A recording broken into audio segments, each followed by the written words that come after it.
नमस्कार प्यारे विद्यार्थियों, श्री करणी एकेडमी एंड एजुटेक के ऑनलाइन प्लेटफॉर्म पर आप सभी का स्वागत है, सभी का अभिनंदन है। प्यारे बच्चों, हम कक्षा 11th के कॉन्स्टिट्यूशन के पार्ट की बात कर रहे हैं, उसमें दूसरा हमारा चैप्टर है। इस चैप्टर में हमने मूल अधिकारों की बात की और दो मूल अधिकार हमारे हो गए थे। उसमें पहला समानता का था और दूसरा था वो कौन सा था? स्वतंत्रता का। समानता और दूसरा था स्वतंत्रता। आज हम तीसरा जो मूल अधिकार है उसको पढ़ेंगे और वह हमारा तीसरा जो मूल अधिकार महत्वपूर्ण है वो है शोषण के विरुद्ध अधिकार। शोषण के विरुद्ध अधिकार।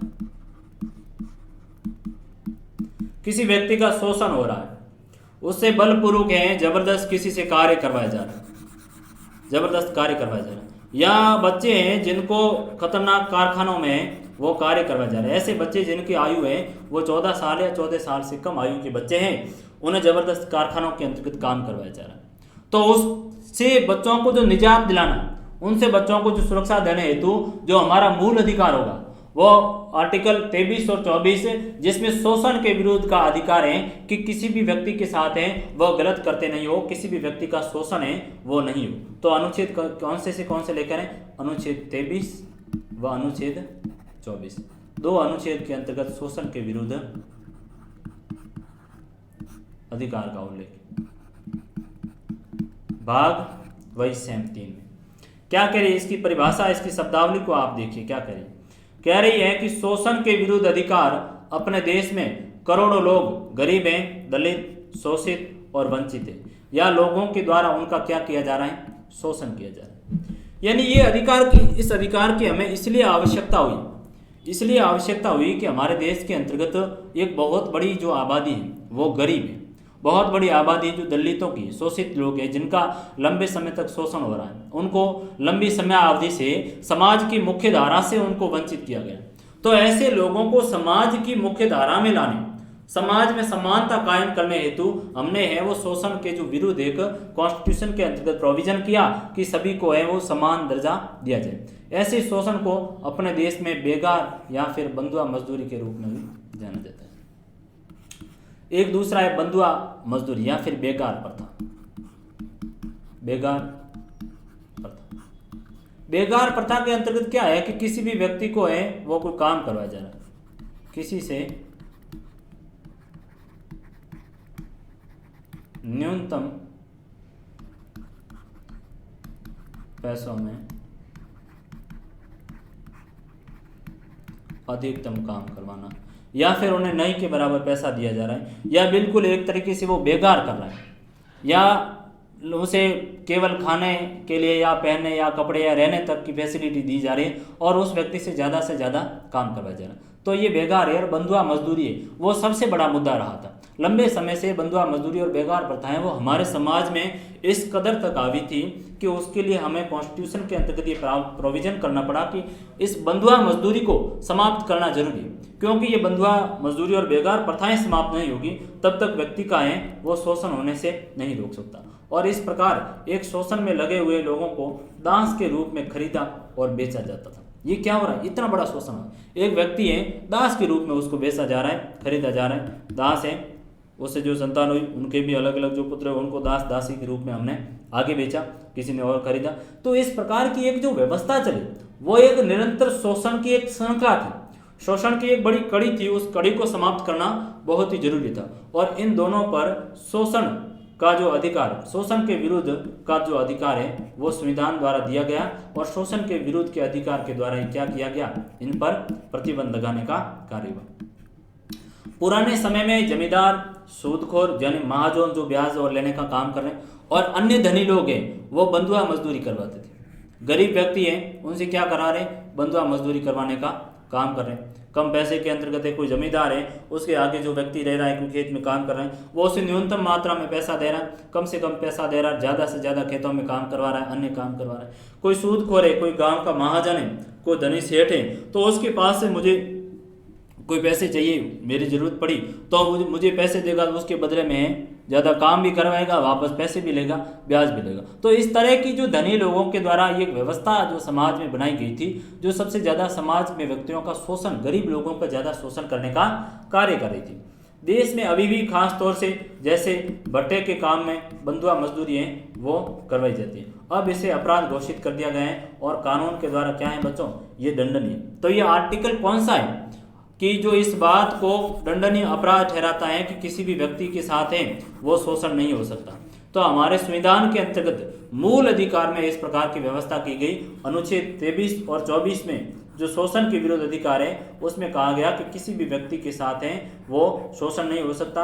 और यदि बेगार प्रथा या ये बंधुआ मजदूरी करवाई जा रही है या ज़बरदस्त काम करवाया जा रहा है तो इसके तहत है वो व्यक्ति को जेल हो सकती है, सजा हो सकती है, उसको दंड मिलेगा। तो ये आर्टिकल कौन सा है, संविधान का मूल अधिकार 23 और 24, मूल अधिकार तीसरा। इसमें कहा गया, इसकी जो लैंग्वेज है उसको पढ़िए। ये कह रहा है कि इस प्रकार बाल श्रम को अवैध बनाकर और शिक्षा को बच्चों का मौलिक अधिकार बनाकर शोषण के विरुद्ध संवैधानिक अधिकारों को अर्थपूर्ण बनाए जा सकते हैं। अब जो ये शोषण के विरुद्ध अधिकार है, इस अधिकार को क्या है, इस अधिकार को लागू करेंगे और जो बाल श्रम, जो बच्चों से काम करवाया जा रहा है कारखानों के अंतर्गत, छोटे बच्चों से 14 साल तक के जो बच्चे हैं उनसे खतरनाक कारखानों में काम करवाया जा रहा है, तो इसको है वो अवैध घोषित कर शिक्षा का जो अधिकार है उसको मौलिक बनाकर बच्चों को है वो शोषण के विरुद्ध अधिकार है उसके तहत समाज में क्या की जा सकती है, समानता की जा सकती है। जो ये शोषण जैसी व्यवस्थाएं, इस शोषण को क्या किया जा सकता है, समाप्त किया जा सकता है, समाप्त किया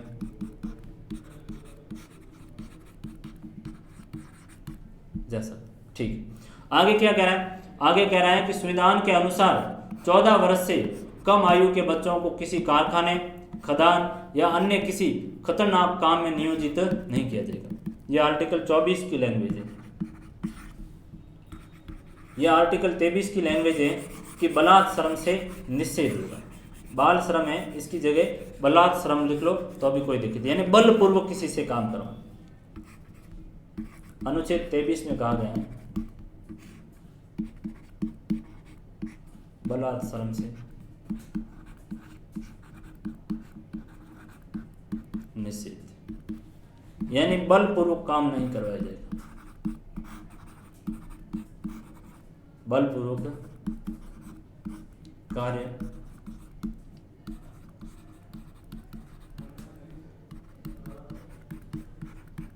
नहीं करवाए जाएंगे अनुच्छेद 23 के तहत। और अनुच्छेद 24 के तहत है 14 वर्ष से कम आयु के बच्चे हैं उनको किसी भी तरह के खतरनाक कारखानों में काम नहीं करवाया जाएगा, या फिर कोई खदान है, जो खान है उनमें पत्थर की खान है या फिर अन्य तरह की जो खदानें हैं उनमें काम नहीं करवाया जाएगा। और अनुच्छेद 24 के तहत इस व्यवस्था को समाप्त किया गया। तो ये अनुच्छेद जो 23 और 24 है वो शोषण के विरुद्ध व्यक्ति को अधिकार देने का काम कर रहा है।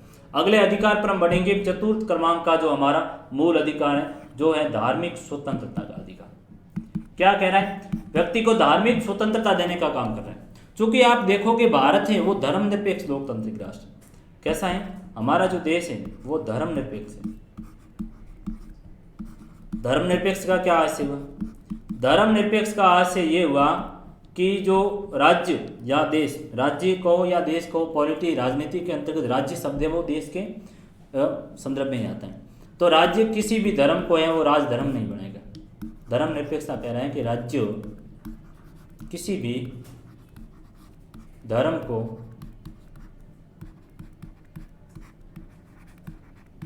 राजधर्म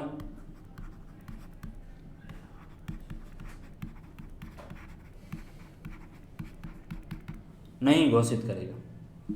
कोई भी धर्म उसको राजधर्म है वो घोषित नहीं करेगा, ये राज्य का कार्य होगा। यानी भारत में क्या है, धर्मनिरपेक्षता। ठीक है, धर्मनिरपेक्षता यानी सभी धर्म हैं वे अपने अबाध रूप से धर्म का प्रचार कर सकते हैं, अपने धर्म का पालन कर सकते हैं, और राज्य किसी भी धर्म के अंतर्गत है वो हस्तक्षेप नहीं करेगा। इसके लिए धार्मिक स्वतंत्रता का अधिकार दिया गया है कि अलग अलग व्यक्ति अपने धर्म का पालन करने को स्वतंत्र थे। तो हमारे अपने संविधान के अनुसार प्रत्येक व्यक्ति को अपनी पसंद के धर्म का पालन करने का अधिकार, यानी जो धार्मिक स्वतंत्रता का अधिकार कहता है कि कोई भी व्यक्ति है उस व्यक्ति को अपने पसंद के धर्म का पालन करने की स्वतंत्रता होगी। और ये जो पसंद की चीज है, ये जो स्वतंत्रता है, ये लोकतंत्र का सबसे अच्छा प्रतीक माना गया, क्योंकि आपको ये जो स्वतंत्रता दी, आप किसी भी धर्म को मानो, ये सबसे खूबसूरती जो विशेषता होती है किसी भी लोकतंत्र की, वो धार्मिक स्वतंत्रता की है कि धर्म के आधार पर आप किसी भी तरह का कोई भेदभाव है वो नहीं करोगे। धर्म के आधार पर कोई धर्म श्रेष्ठ है, कोई कमजोर है, ऐसी बात नहीं करोगे कि सभी धर्म है वो अच्छे हैं। और राज्य ये नहीं करेगा कि एक धर्म को बढ़ावा देने का काम करे, दूसरे धर्म को है वो समाप्त करने का या दबाने का कार्य करे, तो ये नहीं करेगा। और भारत के अंतर्गत भी धार्मिक स्वतंत्रता के तहत क्या हुआ कि राज्य ने ये छूट दी कि व्यक्ति कोई भी अपनी पसंद का धर्म का पालन कर सकता है। यदि वह मुस्लिम धर्म का और उसको हिंदू धर्म की कुछ बातें अच्छी लगे तो कर सकते हो, कोई दिक्कत नहीं, हमें कोई फर्क नहीं पड़ेगा। आपकी अपनी पसंद के आधार पर है वो आप स्वतंत्र हैं। इतिहास गवाह है कि दुनिया के अनेक देशों के शासकों और राजाओं ने उस देश की जनता को धर्म की स्वतंत्रता का अधिकार नहीं दिया। और धर्म की स्वतंत्रता, धर्म को मानने वाले लोगों को, अलग धर्म को मानने वाले लोगों को या तो मार डाला गया या विवश किया गया कि वे दूसरे धर्म को क्या करें, पालन कर सके। अतः लोकतंत्र में अपनी इच्छा के अनुसार धर्म का पालन करने की हमेशा एक बुनियादी सिद्धांत के रूप में स्वीकार किया गया। तो लोकतंत्र की सबसे बड़ी भी सफलता यही है कि आप धार्मिक आधार पर किसी भी तरह का है वो भेदभाव नहीं करोगे और सभी धर्मों को काम करोगे। बढ़ावा देने का काम करो तो सभी धर्मों को करो, नहीं तो आप किसी भी धर्म को बढ़ावा मत को। व्यक्ति स्वतः अपने धर्म का पालन करेगा, उसकी अपनी पसंद, अपनी इच्छा शक्ति के आधार पर है वह व्यक्ति धर्म का पालन करेगा। उसमें राज्य को किसी भी तरह की ये आवश्यकता नहीं होनी चाहिए। तो ये महत्वपूर्ण चीज़ है कि जो धार्मिक स्वतंत्रता का अधिकार है वो हमारे संविधान के भाग 3 में अनुच्छेद 25 से लेकर अनुच्छेद 28 तक है, वो धार्मिक स्वतंत्रता का दिया गया अधिकार। किसी भी व्यक्ति की किस धर्म में आस्था है वह उस व्यक्ति के ऊपर निर्भर करेगी। अगले अधिकार पर हम बढ़ेंगे। अगला जो हमारा अधिकार है वह है अल्पसंख्यकों को शिक्षा व संस्कृति का अधिकार। कौन सा है? अल्पसंख्यक है। अल्पसंख्यक जिनकी संख्या कम है, चाहे वो किसी भी धर्म के हैं, उससे कोई फर्क नहीं पड़ रहा। चाहे वो मुस्लिम धर्म के हैं तो भी कुछ जगह हम उनको अल्पसंख्यक नहीं मानेंगे, क्योंकि वे शिक्षा और संस्कृति की दृष्टि से समृद्ध है, तो उनको अल्पसंख्यक नहीं माना जाएगा। तो अलग अलग राज्यों के अंतर्गत व्यवस्था की गई अल्पसंख्यक। जैसे कि असम के अंतर्गत देखेंगे तो मुसलमानों को हमें अल्पसंख्यक नहीं मानेंगे, क्योंकि वहाँ मुसलमानों की संख्या है वो अधिक है और शिक्षा और संस्कृति उनकी समृद्ध है, तो हमें अल्पसंख्यक मानने की कोई आवश्यकता नहीं।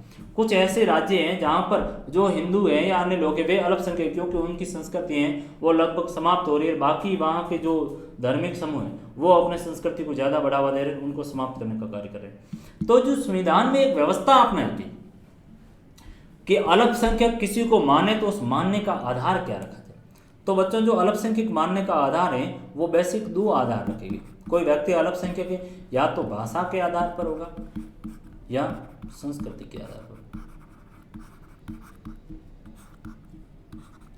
2 आधारों पर अल्पसंख्यकों का है वो कॉन्सेप्ट दिया हुआ। 2 आधारों पर अल्पसंख्यकों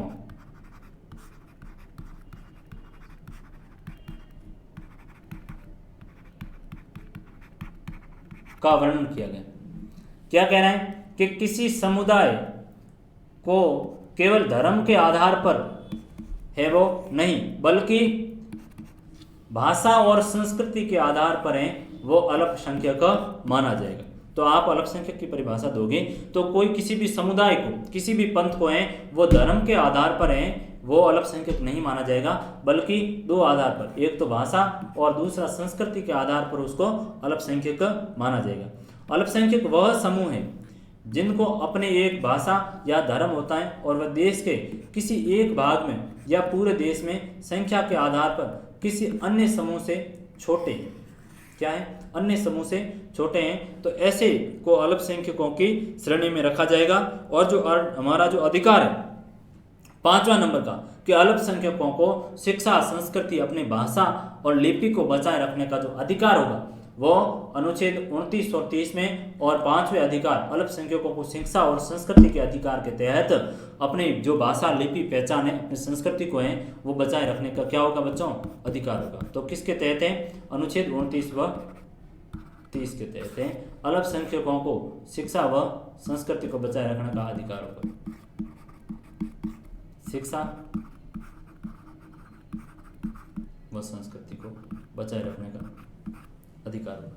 ठीक है, तो ये अल्पसंख्यकों हेतु जो अधिकार दिया गया कॉन्स्टिट्यूशन के अंतर्गत जो 5वें मूल अधिकार में और अनुच्छेद 29 व 30 में क्या कह रहा है, ये कह रहा है कि भाषाई या धार्मिक, कोई भाषा या धार्मिक अल्पसंख्यकों को अपने शिक्षण संस्थान खोलने, ऐसा करके वे अपनी संस्कृति को सुरक्षित और विकसित कर सकते हैं। और शिक्षण संस्थाओं को वित्तीय अनुदान देने के मामले में सरकार इस आधार पर भेदभाव नहीं करेगी कि उस शिक्षण संस्थान का प्रबंधन किसी अल्पसंख्यक समुदाय के हाथ में।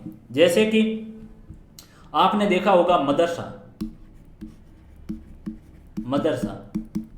क्या कर रहा है, मुसलमान जो समुदाय के बच्चों को, मुसलमान समुदाय के बच्चों की शिक्षा व्यवस्था का प्रबंध करता है, शिक्षा व्यवस्था का प्रबंध करता है। यानी जो मुस्लिम अल्पसंख्यक समुदाय हैं उनके बच्चों के लिए सीमित शिक्षा है वो स्कूल और कॉलेजों में भी प्राप्त नहीं हो रही, तो ऐसी स्थिति में आप मदरसे खोल सकते हो, आपको छूट है।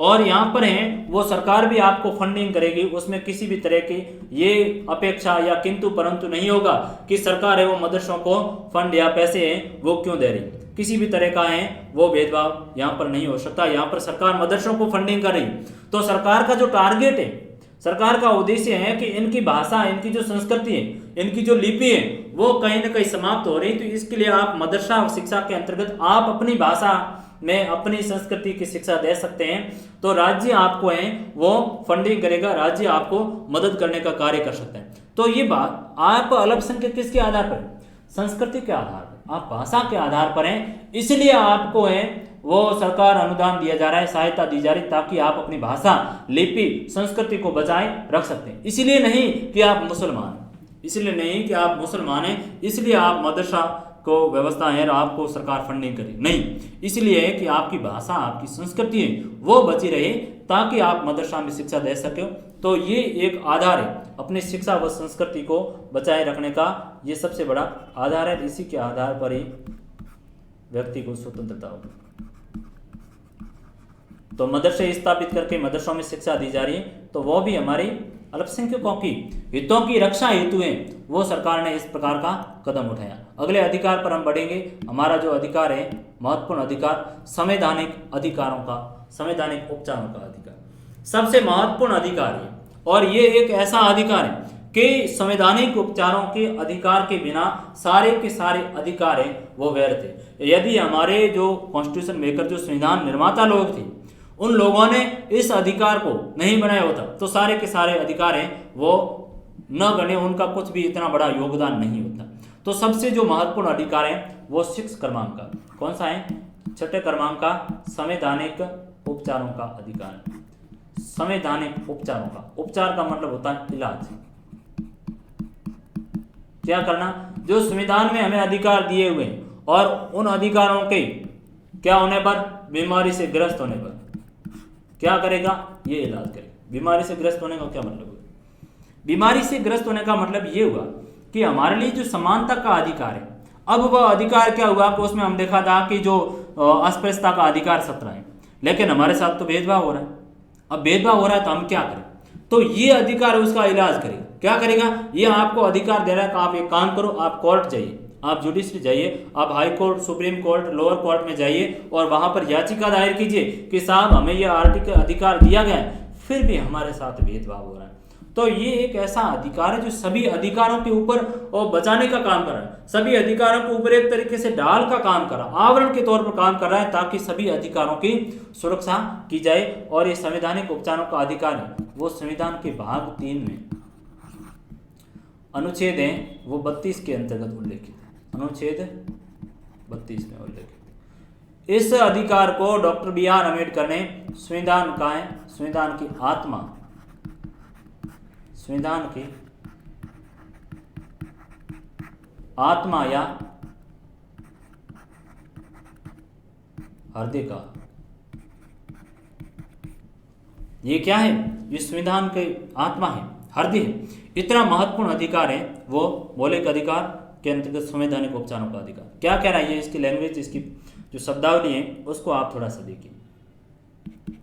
इस बात से हर कोई सहमत होगा कि हमारे संविधान में मौलिक अधिकारों की बड़ी और आकर्षक सूची दी हुई है, लेकिन अधिकारों की विस्तृत सूची देना ही काफ़ी नहीं होती है, बल्कि ऐसी व्यवस्थाएं भी होनी चाहिए ताकि उन अधिकारों को क्या किया जा सके? व्यवहार में लाया जा सके। क्या किया जा सके?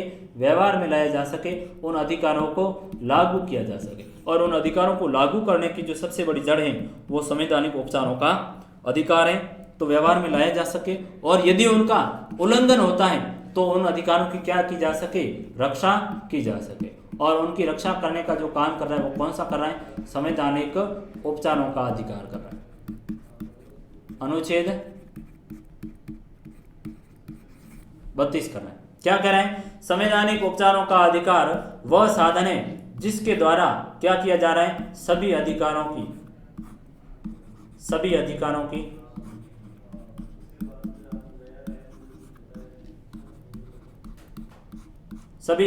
रक्षा, सभी अधिकारों की रक्षा की जाएगी। वो संवैधानिक उपचारों के अधिकार के तहत की जाएगी। क्या की जाएगी? इसके तहत हम क्या करेंगे? अलग अलग तरह की रिट, अलग अलग तरह की याचिकाएं, अलग अलग तरह की जो प्रादेश है वो हम कोर्ट के अंतर्गत दायर करेंगे। क्या है? 5 तरह की अनुच्छेद 32 के तहत है वो रिट दायर की जाएगी। कितने तरह की? 5 तरह की। अनुच्छेद 32 के तहत व्यक्ति अपने मूल अधिकारों का जो उल्लंघन होने पर क्या करेगा? कोर्ट जाएगा और 5 तरह की हैं वो याचिकाएं दायर कर सकते हैं। कौन सी पहली आएगी? प्रथम आएगी आपकी बंदी प्रत्यक्षीकरण। बंदी प्रत्यक्षीकरण से सुरक्षा। किसी भी व्यक्ति को किसी गलत करते हेतु तो उसे बंदी बना लिया गया, तो उस हेतु है एक व्यवस्था बनाई गई कि उसको 24 घंटे की समय अवधि में या निश्चित समय अवधि में जुडिशरी के समक्ष उसको प्रस्तुत किया जाए। तो बंदी प्रत्यक्षीकरण से सुरक्षा दिलाने के लिए जो रिट है वो अनुच्छेद 32 के अंतर्गत। परमादेश है। क्या है? परमादेश। परमादेश यानी हम आदेश देते हैं। कौन देते हैं? हम आदेश देते हैं। जो न्यायालय है वो किसी पदाधिकारी को कहेगा कि आप अपने कर्तव्य का पालन कर रहे हैं या नहीं कर रहे हैं। यदि आपने नहीं किया तो न्यायालय आपको परम आदेश देगा कि आप अपने दायित्वों का सही तरीके से पालन नहीं कर रहे। निषेध, उत्प्रेषण और 5वीं है अधिकार प्रच्छान।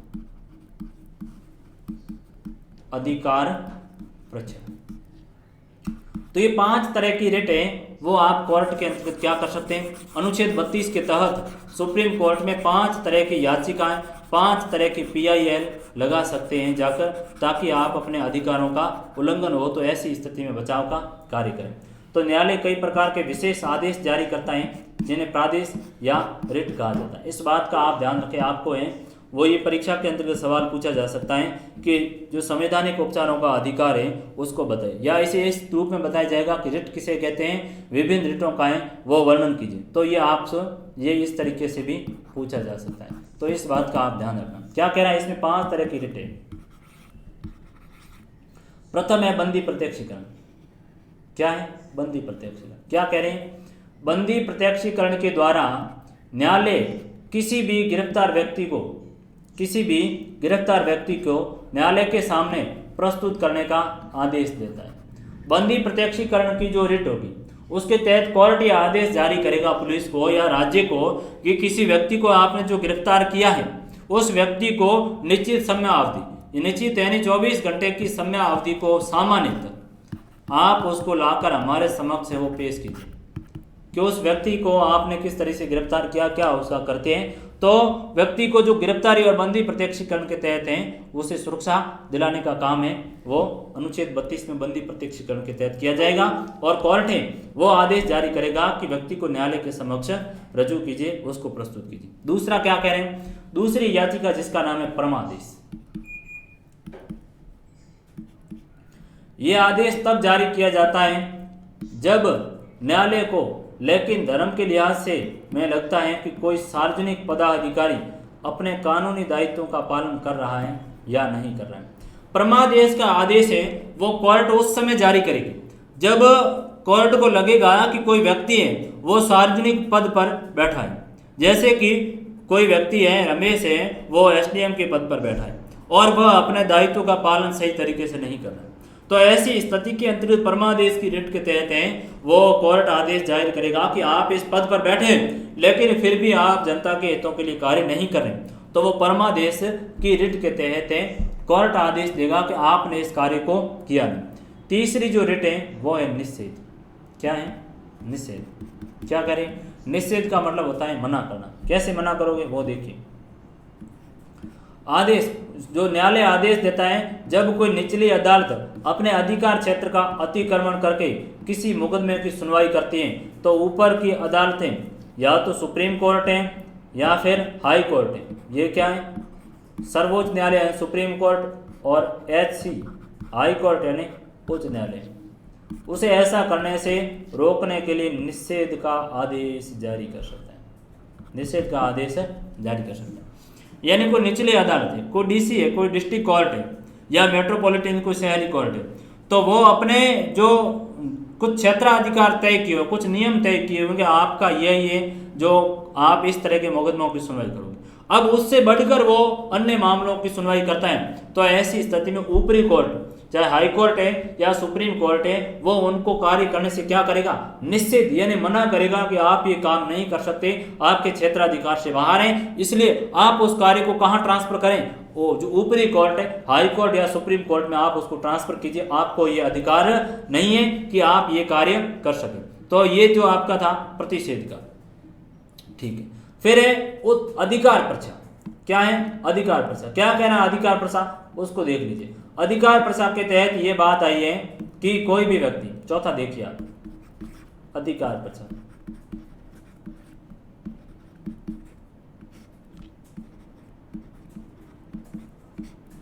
अधिकार प्रसा के तहत जो ऊपरी कोर्ट है वो आदेश जारी करेगा।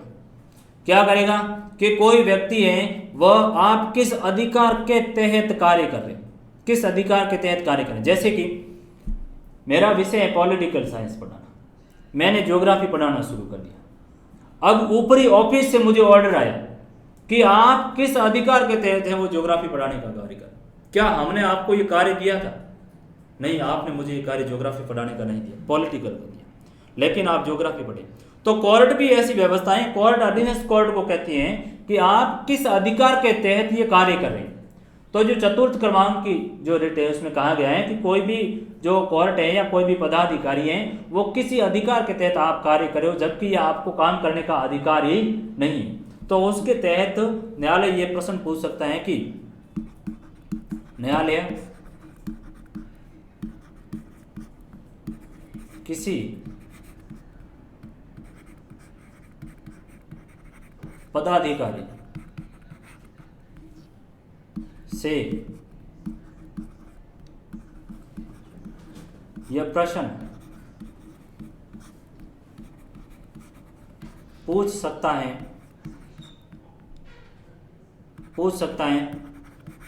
कि आप किस अधिकार के तहत काम कर रहे। अगली जो है हमारा पांचवी तरह की रिट उत्प्रेषण है।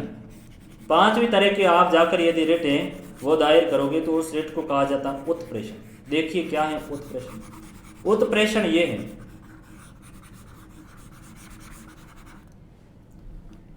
उत्प्रेषण पांचवें प्रकार की रिट।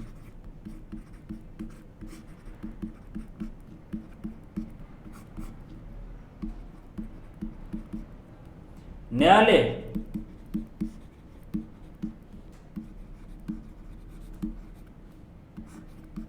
अधीनस्थ कोर्ट को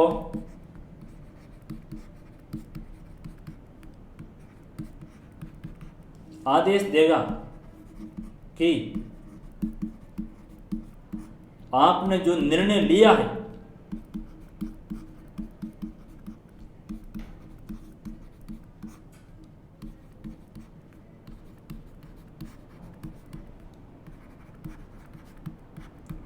उसमें कहीं ना कहीं पूर्ण न्याय नहीं हुआ, पूर्ण न्याय नहीं हुआ है, तो ऊपरी कोर्ट को आप पेश करें। जैसे कि न्यायालय ने क्या किया कि कोई व्यक्ति है, उसके अपराध को दोष सिद्ध का काम है, वो अधीनस्थ कोर्ट ने वो उसको दोषी ठहरा दिया गया, मुझे डिस्ट्रिक्ट कोर्ट ने दोषी ठहरा दिया गया और मुझे लगा कि मेरे साथ वास्तविक रूप से न्याय हुआ ही नहीं, तो ऐसी स्थिति के अंतर्गत मैं उत्प्रेषण की रिट है वो जाकर सुप्रीम कोर्ट में दायर करूंगा और कहूंगा कि साहब मेरे साथ हैं वो पूर्णतः न्याय नहीं हुआ। तो उत्प्रेषण की रिट के तहत जो सुप्रीम कोर्ट एक आदेश जारी करेगी, हाई कोर्ट जो आदेश जारी करेंगे, वो अधीनस्थ कोर्ट को कहेंगे कि आप एक काम कीजिए, आपने जो इस डिसीजन को देने का काम कीजिए, ये मामला है वो हमें ट्रांसफर कर दीजिए ताकि सुप्रीम कोर्ट या हाई कोर्ट है वो उस मामले पर सुनवाई करे। तो ये उत्प्रेषण की रिट के तहत ही क्या है, न्यायालय सुनवाई करने का कार्य करेगा। इस बात का आप ध्यान रखना। तो संवैधानिक उपचारों का अधिकार अनुच्छेद 32 के अंतर्गत दिया गया है और इसके तहत कोई भी व्यक्ति कहाँ है, कोर्ट जा सकता है यदि उसके मूल अधिकारों का क्या हो रहा है, उल्लंघन हो रहा है। तो मूल अधिकारों के उल्लंघन पर आप बिल्कुल कोर्ट जा सकते हैं और जिसमें आपका संवैधानिक उपचारों का अधिकार है वो सर्वाधिक महत्वपूर्ण अनुच्छेद 32 के अंतर्गत। क्या इनके अलावा कुछ और भी ऐसी संस्थाएं हैं जो मूल अधिकारों की रक्षा के लिए कार्य कर रही, तो उसके लिए भी बिल्कुल कुछ संस्थाएं हैं जो मूल अधिकारों हेतु क्या कर रही हैं, काम करने का काम कर रही हैं। वो कौन कौन सी हैं, जैसे कि आप देख लीजिए मानवाधिकार आयोग है। कौन सा आयोग है, मानवाधिकार आयोग। फिर मानवाधिकार आयोग करके एक संगठन है, 1993 के एक्ट के तहत लाया गया था और उस एक्ट के तहत कहा गया है कि कोई भी व्यक्ति मानव और अधिकार, कोई व्यक्ति मानव है इसके लिए उसके साथ कोई गलत करते नहीं होना चाहिए, तो मानवाधिकार के लिए आया और वह व्यक्ति को किसी भी तरह का कोई शोषण हो रहा है या उत्पीड़न हो रहा है, उनके साथ हिंसा हो रही, तो ऐसी स्थिति में मानवाधिकार आयोग है वो कार्य करेगा। तो ये भी क्या है, ये भी एक तरीके से व्यक्ति के मूल अधिकारों की रक्षा हेतु काम करने का काम कर रहे हैं, मानवाधिकार जैसी संस्था काम करे।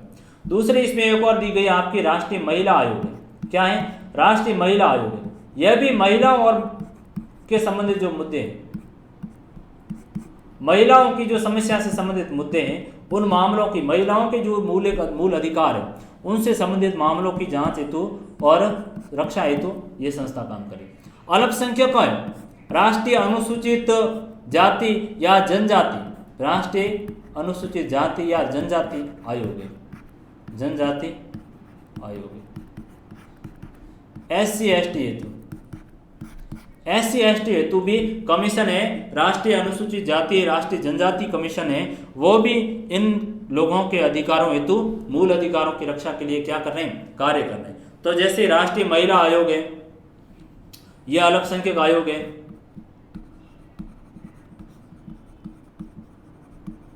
ठीक है, अल्पसंख्यक आयोग है वो अल्पसंख्यकों के लिए कार्य करेगा, महिला आयोग है वो महिलाओं के लिए कार्य करेगा और अनुसूचित जाति और जनजाति है वो दलितों के अधिकारों हेतु रक्षा करेगा।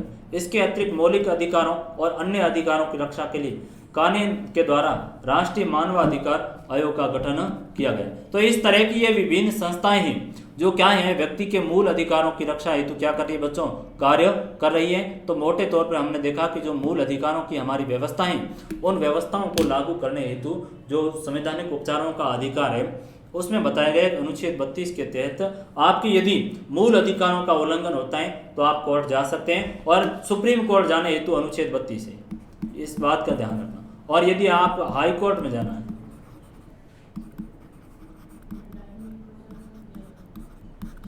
दो 226 के तहत आप हाई कोर्ट जा करें, आप इस मामले से अवगत करवा सकते हैं, आपके अधिकारों की रक्षा होगी।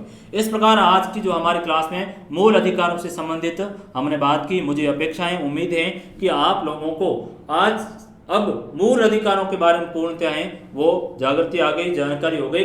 यदि आपके मूल अधिकारों का उल्लंघन होता है तो आप बिल्कुल कोर्ट जाइए और अन्य लोगों को भी हैं वह मूल अधिकारों से अवगत करवाइए, क्योंकि एक पॉलिटिकल साइंस के विद्यार्थी के नाते संविधान की आपकी जो समझ है अन्य लोगों को भी समझ करवाने का आपका काम है, आपकी ड्यूटी है, आपका कर्तव्य है। इसी के साथ बहुत बहुत धन्यवाद। इस क्लास को हैं वो आप अच्छी तरीके से देखें और आपको यदि कोई बिंदु समझ में ना आए तो आप कमेंट बॉक्स में अवश्य कमेंट करें। बहुत बहुत धन्यवाद।